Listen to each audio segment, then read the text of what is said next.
Le train filait à toute vapeur dans les ténèbres. Je me trouvais seule, en face d'un vieux monsieur, qui regardait par la portière. On sentait fortement le phénol dans ce wagon du PLM, venu sans doute de Marseille. C'était par une nuit sans lune, sans air, brûlante. On ne voyait point d'étoiles, et le souffle du train lancé nous jetait quelque chose de chaud, de mou, d'accablant, d'irrespirable. Partis de Paris depuis 3 heures, nous allions vers le centre de la France sans rien voir des pays traversés. Ce fut tout à coup comme une apparition fantastique. Autour d'un grand feu, dans un bois, 2 hommes étaient debout. Nous vîmes cela pendant une seconde. C'étaient, nous sembla-t-il, 2 misérables en haillons, rouges dans la lueur éclatante du foyer, avec leurs faces barbues, tournées vers nous, et autour d'eux comme un décor de drame. Les arbres verts, d'un vert clair et luisant, les troncs frappés par le vif reflet de la flamme, le feuillage traversé, pénétré, mouillé par la lumière qui coulait dedans. Puis tout redevint noir de nouveau.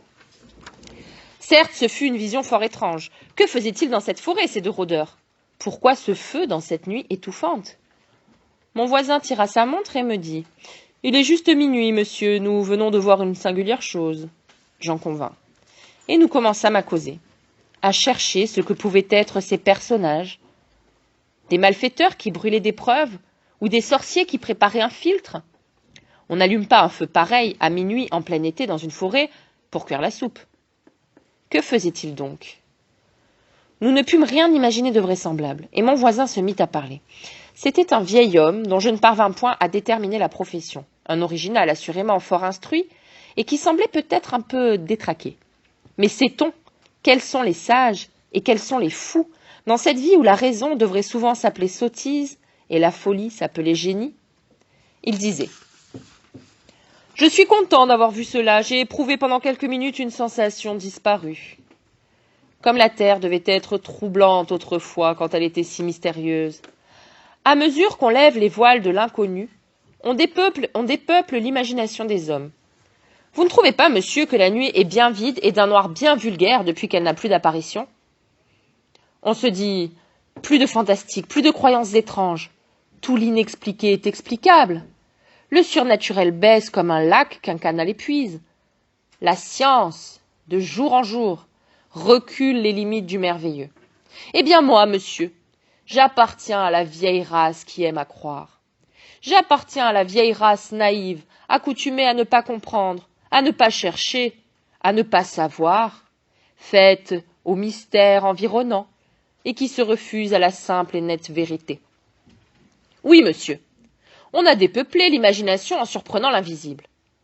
Notre terre m'apparaît aujourd'hui comme un monde abandonné, vide et nu. Les croyances sont parties qui la rendaient poétique. Quand je sors la nuit, comme je voudrais frissonner de cette angoisse qui fait se signer les vieilles femmes le long des murs des cimetières et se sauver les derniers superstitieux devant les vapeurs étranges des marées et les fantasques feux follets. Comme je voudrais croire à ce quelque chose de vague et de terrifiant qu'on s'imaginait sentir passer dans l'ombre. Comme l'obscurité des soirs devait être sombre, terrible, autrefois, quand elle était pleine d'êtres fabuleux, inconnus, rôdeurs méchants, dont on ne pouvait deviner les formes, dont l'appréhension glaçait le cœur, dont la puissance occulte passait les bornes de notre pensée et dont l'atteinte était inévitable. Avec le surnaturel, la vraie peur a disparu de la terre, car on n'a vraiment peur que de ce qu'on ne comprend pas. Les dangers visibles peuvent émouvoir, troubler, effrayer. Qu'est cela auprès de la convulsion que donne à l'âme la pensée qu'on va rencontrer un spectre errant, qu'on va subir l'étreinte d'un mort, qu'on va voir accourir une de ces bêtes effroyables qu'inventa l'épouvante des hommes. Les ténèbres me semblent claires depuis qu'elles ne sont plus hantées. Et la preuve de cela, c'est que si nous nous trouvions seuls tout à coup dans ce bois, nous serions poursuivis par l'image de 2 êtres singuliers qui viennent de nous apparaître dans l'éclair de leur foyer, bien plus que par l'appréhension d'un danger quelconque et réel. Il répéta « On n'a vraiment peur que de ce qu'on ne comprend pas. » Et tout à coup, un souvenir me vint, le souvenir d'une histoire que nous conta Tourguenieff un dimanche chez Gustave Flaubert. L'a-t-il écrite quelque part? Je n'en sais rien. Personne plus que le grand romancier russe ne sut faire passer dans l'âme ce frisson de l'inconnu voilé, et dans la demi-lumière d'un conte étrange, laisser entrevoir tout un monde de choses inquiétantes, incertaines, menaçantes. Avec lui, on la sent bien, la peur vague de l'invisible, la peur de l'inconnu qui est derrière le mur, derrière la porte, derrière la vie apparente. Avec lui, nous sommes brusquement traversés par des lumières douteuses qui éclairent seulement assez pour augmenter notre angoisse. Il semble nous montrer parfois la signification de coïncidences bizarres, de rapprochements inattendus, de circonstances en apparence fortuites, mais que guiderait une volonté cachée et sournoise. On croit sentir avec lui un fil, imperceptible, qui nous guide d'une façon mystérieuse à travers la vie, comme à travers un rêve nébuleux dont le sens nous échappe sans cesse. Il n'entre point hardiment dans le surnaturel, comme Edgar Poe ou Hoffmann. Il raconte des histoires simples, où se mêle seulement quelque chose d'un peu vague et d'un peu troublant. Il nous dit aussi ce jour-là, on n'a vraiment peur que de ce qu'on ne comprend point. Il était assis, ou plutôt affaissé dans un grand fauteuil, les bras pendants, les jambes allongées et molles, la tête toute blanche, noyé dans ce grand flot de barbe et de cheveux d'argent qui lui donnait l'aspect d'un père éternel ou d'un fleuve d'eau vide. Il parlait lentement, avec une certaine paresse qui donnait du charme aux phrases, et une certaine hésitation de la langue, un peu lourde, qui soulignait la justesse colorée des mots. Son œil pâle, grand ouvert, reflétait comme un œil d'enfant toutes les émotions de sa pensée. Il nous raconta ceci. Il chassait étant jeune homme dans une forêt de Russie. Il avait marché tout le jour et il arriva vers la fin de l'après-midi sur le bord d'une rivière calme. Elle coulait sous les arbres, dans les arbres, pleine d'herbes flottantes, profondes, froides et claires. Un besoin impérieux saisit le chasseur de se jeter dans cette eau transparente. Il se dévêtit et s'élança dans le courant. C'était un très grand et très fort garçon, vigoureux et hardi nageur. Il se laissait flotter doucement, l'âme tranquille, frôlé par les herbes et les racines, heureux de sentir contre sa chair le glissement léger des lianes. Tout à coup, une main se posa sur son épaule. Il se retourna d'une secousse et il aperçut un être effroyable qui le regardait avidement. Cela ressemblait à une femme ou à une guenon. Elle avait une figure énorme, plissée, grimaçante et qui riait. Deux choses innommables, de mamelles sans doute, flottaient devant elle et des cheveux démesurés, mêlés, roussis par le soleil, entouraient son visage et flottaient sur son dos. Tourguenieff se sentit traversé par la peur, hideuse, la peur glaciale des choses surnaturelles. Sans réfléchir, sans songer, sans comprendre, il se mit à nager éperdument vers la rive. Mais le monstre nageait plus vite encore, et il lui touchait le cou, le dos, les jambes, avec de petits ricanements de joie. Le jeune homme fou d'épouvante toucha la berge, enfin, et s'élança de toute sa vitesse à travers le bois, sans même penser à retrouver ses habits et son fusil. L'être effroyable le suivit, courant aussi vite que lui, et grognant toujours.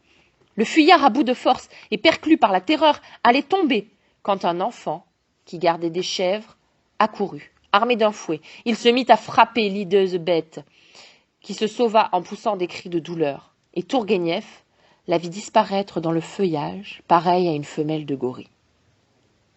C'était une folle, qui vivait depuis plus de 30 ans dans ce bois, de la charité des bergers, et qui passait la moitié de ses jours à nager dans la rivière. Le grand écrivain russe ajouta « Je n'ai jamais eu si peur de ma vie parce que je n'ai pas compris ce que pouvait être ce monstre. » Mon compagnon, à qui j'avais dit cette aventure, reprit « Oui, on n'a peur que de ce qu'on ne comprend pas.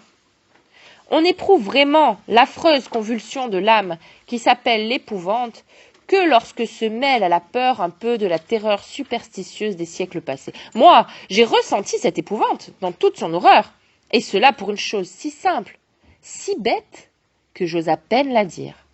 Je voyageais en Bretagne, tout seul, à pied. J'avais parcouru le Finistère, les Landes désolées, les terres nues où ne pousse que la jonque, à côté des grandes pierres sacrées, des pierres hantées.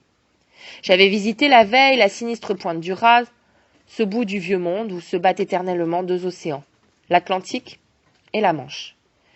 J'avais l'esprit plein de légendes, d'histoires lues ou racontées sur cette terre des croyances et des superstitions. Et j'allais de Penmarch à Pont-l'Abbé de nuit. Connaissez-vous Penmarch? Un rivage plat, tout bas, plus bas que la mer, semble-t-il. On la voit partout, menaçante et grise, cette mer pleine d'écueils baveux comme des bêtes furieuses. J'avais dîné dans un cabaret de pêcheurs et je marchais maintenant sur la route droite entre deux landes. Il faisait très noir. De temps en temps, une pierre druidique, pareille à un fantôme debout, semblait me regarder passer et peu à peu entrer en moi une appréhension vague. De quoi, je n'en savais rien. Il est des soirs où l'on se croit frôlé par des esprits, où l'âme frissonne sans raison, où le cœur bat sous la crainte confuse de ce quelque chose d'invisible que je regrette, moi. Elle me semblait longue, cette route, longue et vide interminablement. Aucun bruit que le ronflement des flots là-bas derrière moi. Et parfois, ce bruit monotone et menaçant semblait tout près.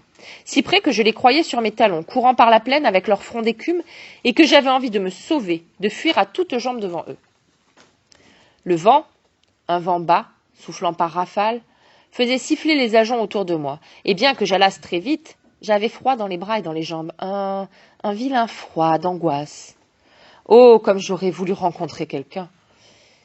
Il faisait si noir que je distinguais à peine la route maintenant. Et tout à coup, j'entendis devant moi, très loin, un roulement. Je pensais, tiens, une voiture, puis je n'entendis plus rien. Au bout d'une minute, je perçus distinctement le même bruit, plus proche. Je ne voyais aucune lumière, cependant, mais je me dis, ils n'ont pas de lanterne. Quoi d'étonnant dans ce pays de sauvages. Le bruit s'arrêta encore, puis reprit. Il était trop grêle pour que ce fût une charrette, et je n'entendais point d'ailleurs le trot du cheval, ce qui m'étonnait, car la nuit était calme. Je cherchais... Qu'est-ce que cela? Il approchait vite, très vite. Certes, je n'entendais rien qu'une roue, aucun battement de fer ou de pied, rien, mais qu'était cela? Il était tout près, tout près. Je me jetai dans un fossé par un mouvement de peur instinctive.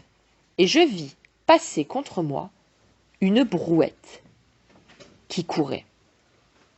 Toute seule, personne ne la poussant. Oui, une brouette, toute seule. Mon cœur se mit à bondir si violemment que je m'affaissai sur l'herbe et j'écoutais le roulement de la roue qui s'éloignait, qui s'en allait vers la mer. Et je n'osais plus me lever, ni marcher, ni faire un mouvement, car si elle était revenue, si elle m'avait poursuivi, je serais mort de terreur. Je fus longtemps à me remettre, bien longtemps, et je fis le reste du chemin avec une telle angoisse dans l'âme que le moindre bruit me coupait l'haleine. Est-ce bête, dites? Mais quelle peur! En y réfléchissant plus tard, j'ai compris. Un enfant nu-pied la menait sans doute, cette brouette. Et moi, j'ai cherché la tête d'un homme à la hauteur ordinaire. Comprenez-vous cela? Quand on a déjà dans l'esprit un frisson de surnaturel, une brouette qui court, toute seule, quelle peur! Il se tut une seconde, puis reprit. Tenez, monsieur, nous assistons à un spectacle curieux et terrible, cette invasion du choléra. Vous sentez le phénol dans ces wagons sont empoisonnés? C'est qu'il est là quelque part. Il faut voir Toulon en ce moment. Allez, on sent bien qu'il est là, lui. Et ce n'est pas la peur d'une maladie qui affole ces gens. Le choléra, c'est autre chose, c'est l'invisible. C'est un fléau d'autrefois.